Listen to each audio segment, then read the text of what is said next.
The ocean keeps its secrets better than land ever could. It swallows evidence. It erases footprints. It hides bones beneath miles of pressure and darkness. And in those depths, millions of years ago, something ruled with absolute dominance. Not a myth. Not a sailor's exaggeration. A real predator, supported by fossil evidence scattered across the world's coastlines. Its name, Megalodon, meaning big tooth. And that simple name barely captures the terror it represented. Roughly 23 to 3.6 million years ago, during the Miocene and Pliocene epochs, Earth's oceans were warmer, richer, and filled with marine giants. Among whales, giant fish, and massive sea turtles, one creature rose above all others. Based on fossilized teeth and vertebrae, scientists estimate Megalodon reached lengths of 50 to possibly 60 feet. Some controversial estimates suggest even larger. For comparison, the modern great white shark, one of today's most feared predators, averages around 15 to 20 feet. Megalodon was not twice as big. It was several times more massive. And we know this not from skeletons, because sharks are made mostly of cartilage, which rarely fossilizes, but from teeth. Thousands of them. Serrated, triangular, some over 7 inches long. These teeth have been found on every continent except Antarctica. That distribution tells us something chilling. Megalodon was not rare. It was global. But teeth alone are not enough to reconstruct a monster. Paleontologists examine bite marks on fossilized whale bones from the same time period. Deep gouges, crushing trauma, patterns consistent with massive serrated teeth. The spacing between those marks suggests a jaw over 6 feet wide. Bite force estimates range from 100,000 to 180,000 newtons, potentially the strongest bite force of any known animal in history. Strong enough to crush a whale's rib cage. Now imagine the hunting strategy. Modern great whites often strike from below at high speed, breaching through seals in explosive attacks. Scale that up to a 60-foot predator targeting early whales. Some fossil evidence suggests Megalodon targeted flippers first, immobilizing prey before delivering fatal bites to the chest cavity. Efficient, calculated, brutal. But here's where the mystery deepens. Megalodon thrived during a time when ocean ecosystems were shifting. Early whales were diversifying. Marine mammals were becoming larger and more complex. In that evolutionary arms race, Megalodon grew too, adapting serrated teeth perfect for slicing blubber and bone. It was not just big. It was specialized. Yet around 3.6 million years ago, it vanished. No dramatic extinction layer marks its end. No single asteroid impact correlates precisely with its disappearance.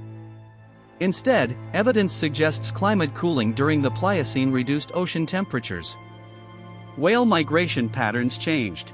New predators like the early ancestors of the modern great white shark began competing for resources. Some researchers argue that Megalodon's size, once its greatest advantage, became its weakness. Large bodies require enormous caloric intake. When ecosystems destabilize, giants fall first.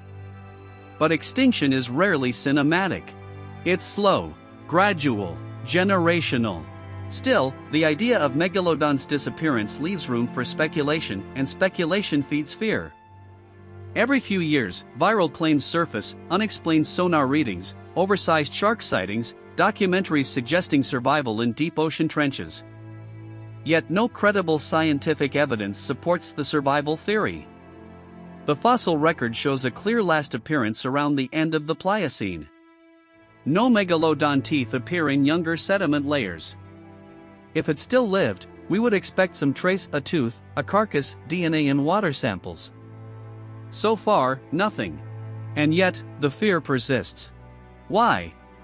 Because the ocean remains largely unexplored. More than 80% of it is unmapped and unseen.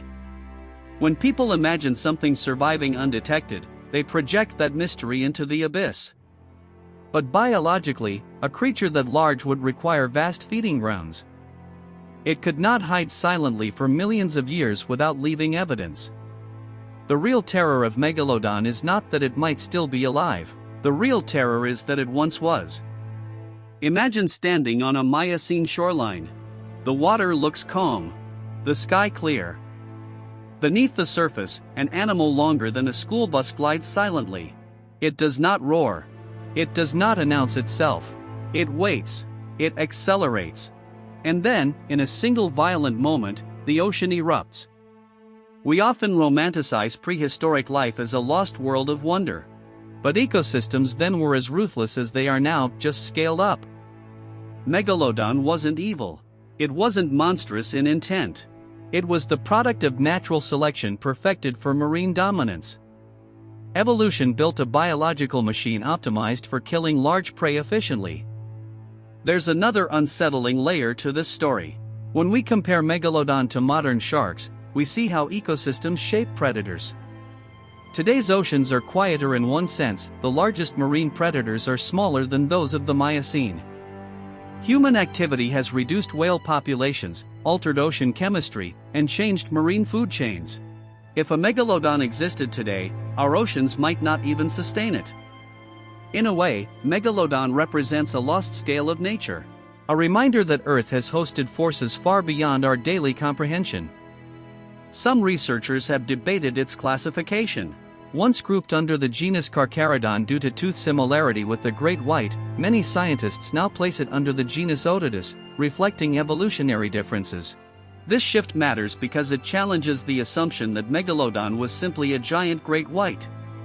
It may have followed a different evolutionary path altogether, a lineage that rose, dominated, and disappeared independently. And that independence makes its extinction even more final. When Megalodon died out, an entire apex strategy vanished with it. No marine predator has since filled its exact ecological niche. Orcas are intelligent and powerful. Sperm whales dive deep and hunt giant squid. But nothing in today's ocean matches the size and bite mechanics inferred from Megalodon fossils. The ocean moved on, as it always does. The seabed where Megalodon once hunted is now layered with sediment. Continental shelves have shifted. Coastlines have transformed. Teeth that once tore through whale flesh now sit in museum displays, silent, fossilized triangles of enamel that outlived their owner by millions of years. There's something profoundly humbling in that, because Megalodon, for all its dominance, could not outlast environmental change. Apex predators seem invincible in their prime, but evolution does not guarantee permanence. It rewards adaptation and punishes rigidity. So when we tell the story of Megalodon as a horror tale, we should be careful not to exaggerate it into fantasy.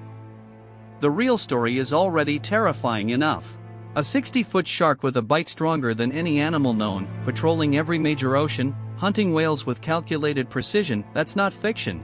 That's paleontology. And perhaps the most unsettling thought is this: if Earth once produced a predator like Megalodon, under the right conditions, evolution could do it again. The ocean does not promise safety. It promises balance. And balance can shift. Somewhere in a coastal cliff, a fossil tooth still waits to be discovered. When someone picks it up, heavy, serrated, impossibly large, they're not holding a legend.